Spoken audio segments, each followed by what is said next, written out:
O TDAH pode sim impactar a sua vida. Já teve a impressão que se você tivesse coragem para agir exatamente como você pensa, tudo seria diferente? As pessoas iriam te respeitar e admirar? Muitos adultos com TDAH estão perdendo tempo de vida por não conseguirem sair do ciclo da autossabotagem. Mas eu desenvolvi um método que mudou meu jogo e eu vou te ensinar no primeiro link da descrição. Tem uma teoria que se chama 1% francês. 1% francês. Não sei se você já ouviu falar. Nunca ouvi. É assim. Pegaram 100 crianças americanas TDAHs, todas elas tomavam Ritalina, ponto. Pegaram 100 crianças TDAHs francesas. Dessas 100, 90, os problemas dela foram resolvidos de atenção e concentração e hiperatividade foram resolvidos de forma sócio, familiar, econômica. Eles fizeram uma intervenção na família, ou se o pai não tinha emprego, arranjaram um emprego para o pai. Se a família estava disfuncional, eles deram um jeito de fazer terapia, mexeram com a estrutura da criança. Não entendeu? só a criança. Não, Tá. a estrutura da criança como um todo. E na França, a família é muito comprometida. Né? Diferente dos Estados Unidos, onde o pai realmente quer enfiar remédio e tá cala a tudo boca certo. e sai da minha frente. Né? Na França, não. Então, 90 dessas 100 crianças, 90 não tinham TDAH. Elas tinham problemas socioeconômicos familiares. Caraca, isso é muita coisa. 90. Aí você tem 10 que são TDAH. Uhum. Dessas 10 crianças, eles pegaram 9 e fizeram tratamentos alternativos, que foi o que meu pai e minha mãe fizeram comigo. Colocaram ela para fazer brincadeiras para aumentar o span de atenção. Colocaram elas em atividades para gastar energia mental. Uhum. Viram o que elas gostavam mais e colocaram elas para fazerem isso. E essas crianças, essas 9 crianças, não precisaram de Ritalina. Só teve uma que precisou, de fato. Que nada disso resolveu e ela precisou tomar medicação e funcionou e pronto. Então, esse é o 1% francês. Essa é a diferença. Caramba! Agora que eu entendi a questão do 1% francês. 1% francês. É só uma criança que precisa de medicação. Uhum. Olha que interessante, porque dizem que o tratamento padrão ouro ele envolve a medicação. Sim. E eu não vou questionar isso. Agora, uma coisa que eu deixo presente, e eu não estou falando nada de errado, é que o tratamento ele é muito individual. Uhum. O que deu certo para mim não dá certo para você, por fulano, é cada um. E o que eu percebo é o seguinte, eu passei minha infância e adolescência inteira sem medicação. Meu primeiro contato com Ritalina, se eu não me engano, foi aos 21 ou 22 anos. E era muito esporádico. Eu tomava ali e tal, e nada mudava. Mudava pouca coisa.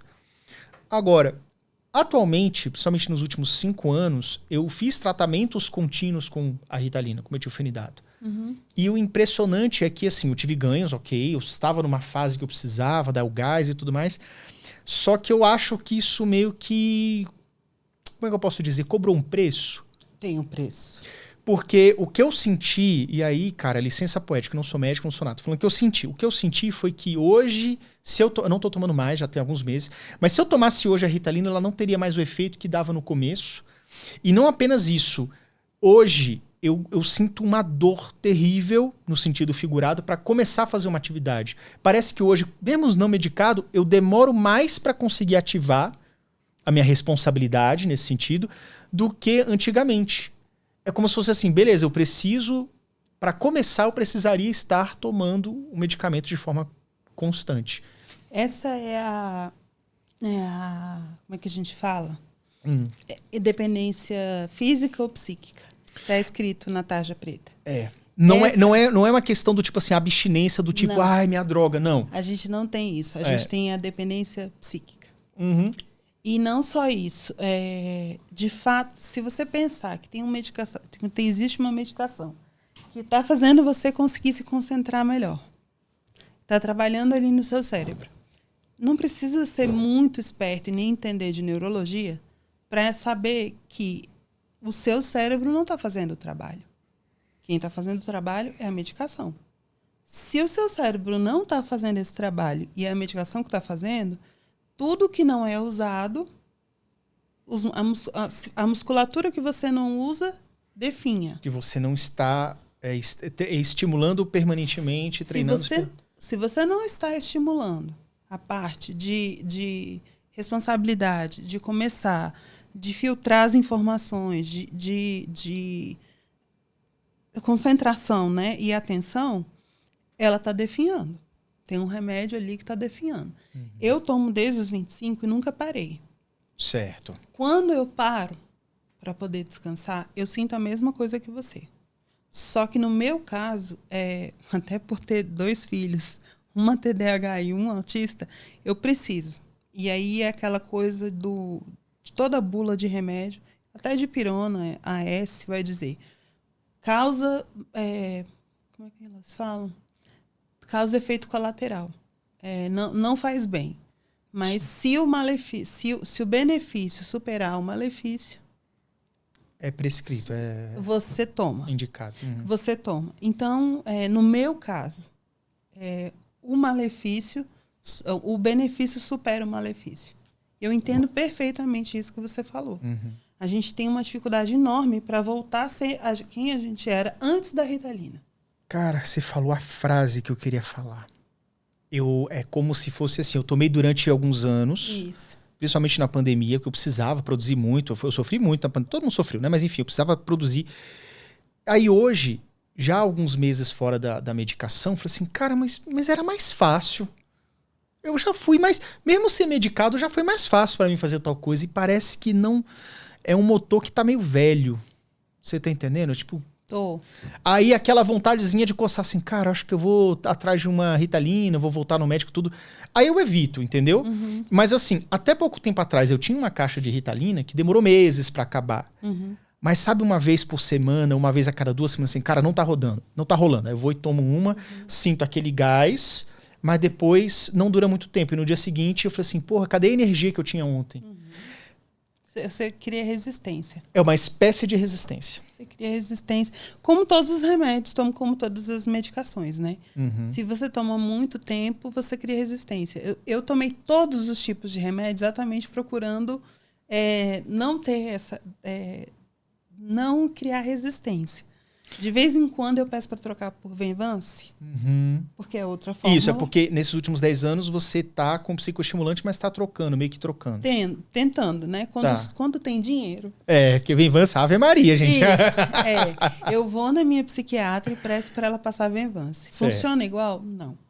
O Venvance, isso aqui eu não tô falando, aqui eu tô falando, é uma coisa pessoal, tá? Tá, não é Pelo como amor médica, de Deus, não foi uma psiquiatra nem neurologista que falou. Tô falando Daniela que falou isso. Eu, quando tomo Venvance, fico passada. Porque ele ataca a hiperatividade, mas não a falta de concentração. Para mim. Entendeu? Sim. Então, eu fico lerda. Eu consigo fazer meu trabalho? Sim, porque eu não estou hiperativa. Já ajuda. Sentada, já ajuda. Mas não é que nem tomar Ritalina que realmente funciona. Entendeu? E veja que interessante, tem gente que é o contrário. A Venvance... Tem gente que toma... Eu já ouvi TDAH falando assim, cara, eu tomo Venvance pra sair da cama. Isso. Porque senão fica ali até meio-dia. E a Ritalina não funciona deles de jeito nenhum. Não funciona a Ritalina com essas pessoas de jeito nenhum. Isso. O Venvance comigo é o contrário. Ele funciona por quê? Porque eu consigo parar. Que é muito difícil. Você tem o sossego necessário para conseguir fazer as coisas. Eu sento na frente do computador e eu tenho que redigir algum laudo, ou eu tenho que mandar mensagem para alguém, ou sei lá, alguma coisa desse tipo. E aí eu consigo fazer ali, mas não é do jeito mais fácil como seria com o metilfenidato. Ritalina, Concerta, qualquer um deles. Eu prefiro o Concerta porque ele dura mais tempo. E dura demais. Dura umas 12 horas. Só que aí tem a pegada do Concerta e do Venvance, qual é? Eu não queria fazer propaganda, mas eu vou ter que fazer. Vamos falar, ué. Longa vida. Por que ele é melhor? Por que ele é tão caro? Porque cada vez que você toma Ritalina, você tem um pico, ela funciona, e depois você tem uma queda. Aí você toma outra. Aí você tem um pico, queda.